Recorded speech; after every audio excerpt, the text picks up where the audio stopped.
To send money internationally on Revolut, open up your Revolut and log into your Revolut account. So once you've logged into your Revolut account here, click on the Payments tab here. So tap on the Payments tab. And once you're on the Payments tab here, so what we're going to do is you're going to go and click on the plus icon, which is on your top right there. So click on the plus icon. And from there, what we're going to do is you're going to go and choose this international option here. So click on the international option. So once you're on the international option here, choose the country where you want to send it to. So for example, if it says US, I'm going to select US. So select the country.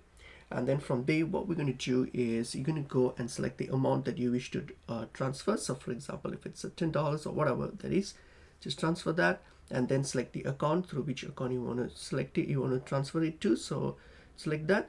Okay, and then once that's done, and the transfer method here, you can select bank account because we're going to transfer from my account to another account. So I can select the bank account option.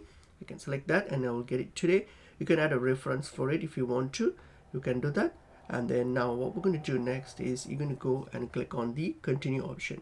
When you click on the continue option, next you're going to provide the details of your receivers. So receivers bank account details. So here, select whether it's an individual or a business. So select that and then plug in the details of your receiver, plug in their banking details, hit on add recipient, and then just complete the transaction to confirm the payment and everything. And basically that's how you send it internationally.